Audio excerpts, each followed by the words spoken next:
In the past few weeks, we've done French, German, Mexican, American. Well, in today's episode of my unofficial Venison series, we're doing British. I know, British cuisine doesn't exactly have the most amazing reputation among the world cuisines, but today we're making shepherd's pie. And if you've ever had a good shepherd's pie, you know just how delicious it can be. The ultimate comfort food. We're talking about a mixture of ground meat, or mince if I wanted to be geographically accurate, vegetables, a savory gravy, and we're topping it all off with some beautiful mashed potatoes and baking the whole thing until it's golden brown. Come on, who wouldn't want to have that on a cold January day? Oh yeah, and in case it wasn't obvious, the meat we're going to be using for this shepherd's pie is venison. As with all the videos I've been making lately, the meat we're using came from a deer harvested in Michigan during the 2023 hunting season and processed by me. Fresh meat, delicious comfort food. I'm not sure there's a better way to spend a cold winter's day.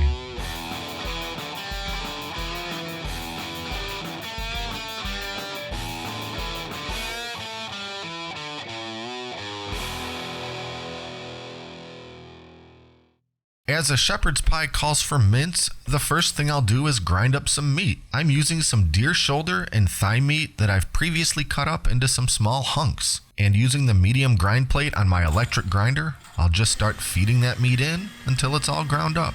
I'll mention that I'm grinding 4 pounds of meat here, but I only need 2 for my shepherd's pie. But as long as I have the grinder all set up, I'll go ahead and do the other 2 pounds for a different recipe I'm making later. So I'll weigh out the 2 pounds I need for this, and then we're moving on. There's a little bit more prep work I need to do. I need to cut up some vegetables, starting with a couple carrots. I like to cut these into pretty small pieces. I don't want big discs of carrot floating around in there. I think the texture of this dish calls for smaller pieces. And the same goes for my celery. I'll halve or even quarter them long ways before chopping into small bits. The yellow onion is pretty self-explanatory. Just a basic dice on those, and we're good to go.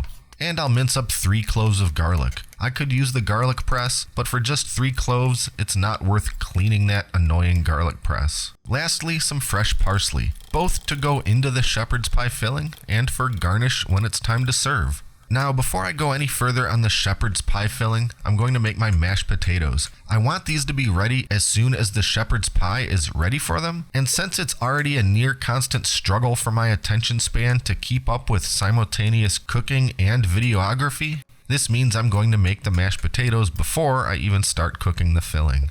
So after peeling and cutting up the potatoes into some evenly sized chunks, I'll throw them into a pan full of water and get them boiling on the stove.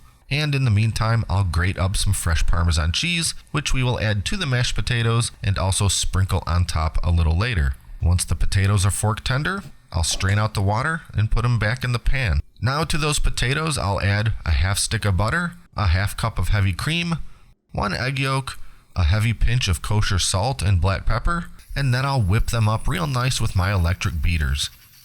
Lastly, I'll sprinkle in 1/3 of a cup of that Parmesan cheese, and then beat them a little more to make sure it's all perfectly incorporated. Now the potatoes are done, and I'll put a lid on the pot until I'm ready for them. And by the way, try this mashed potato recipe even without the shepherd's pie. This is my absolutely favorite mashed potato recipe, and it is just outstanding as a standalone side dish for just about anything. Now to finally start the filling. I'll get some olive oil heated up in my large, deep-walled cast iron skillet, and then my 2 pounds of ground venison are going in. I'll get that meat all browned up over medium-high heat, mixing and breaking it up with my wooden spoon. And as that meat starts to release a lot of moisture, the skillet will end up with a lot of liquid in it. Just keep cooking away until nearly all of that liquid is cooked off. If it comes down to it, you could strain that excess liquid out, but I usually just keep cooking until it's reduced off. And once it has, in go the carrots, celery, onions, and garlic. Then I'll season with a heavy pinch of kosher salt, black pepper, and a couple teaspoons of fresh thyme. Mix that all in and let it all cook for a few minutes so those vegetables can start to soften. Then I'll stir in 3/4 of a cup of dry red wine. I like to use Merlot for cooking. Let that wine cook off for just a couple minutes. Then I'll drop in a couple spoonfuls of tomato paste and a spoonful of beef paste. I really like the Better Than Bouillon brand for this. And while shepherd's pie commonly calls for some Worcestershire sauce, I do not much care for the taste. So instead, I'll add a couple teaspoons of soy sauce, which gives me all the flavors of W sauce that I do like and omits the funky tang that I don't like. Stir all of that in until very well incorporated, and then I'm sprinkling in 2.5 tablespoons of all-purpose flour. Mix that all in very well and let it cook for 2 full minutes. Now for 1.25 cups of beef stock. I'll stir that in and let it all cook on a low simmer for a few minutes as that beef broth starts thickening up into a beautiful gravy. And when that gravy is just about where I want it, I'll throw in 3/4 cup of frozen peas and a couple tablespoons of that fresh parsley. Mix it all in and sort of press everything down with my spoon to kind of compact that filling down as evenly as possible. At this point, I like to turn off the heat and let the whole thing rest for about 5 to 10 minutes. It'll start to cool a little bit, thickening up slightly and making that filling a little more dense. Finally, it's time for those mashed potatoes. I have absolutely no talent for using piping bags, so I will entirely forego the 100 individual little dollops method of applying these mashed potatoes, and instead opt for the spoon them all over top and spread them out evenly routine. And I do like a really good thick layer of mashed potatoes, so I'm using the entire batch I made for this pie. But because we do want those sharp little edges that will get crisped up in the oven, I will go over the whole surface with the tines of a fork, just gently dragging them one way and then the other to create a light crosshatch over the entire layer. Lastly, I'll sprinkle about 1/3 cup of that shredded Parmesan over top. This is going to give a delicious hit of flavor, but it's also going to help the top of this thing turn the wonderful golden brown we're aiming for. Now it's time to bake.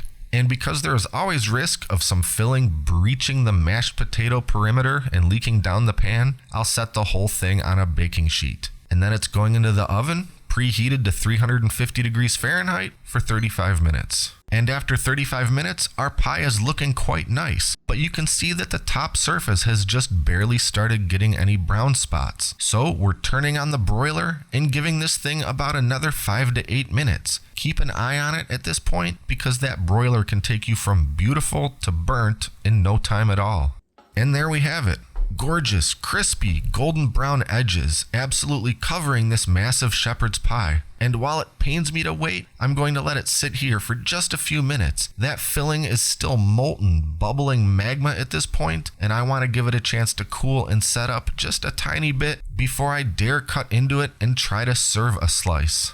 At long last, it's time to dig in. A little parsley garnish for a pretty presentation, and we slice. It can be a tricky proposition to pull a slice out without it completely falling apart, but my little cake pie serving tool thingy definitely helps. Though I do need to get back in there to retrieve the bit of filling that was left behind. Now the moment I've been waiting for what seems like forever.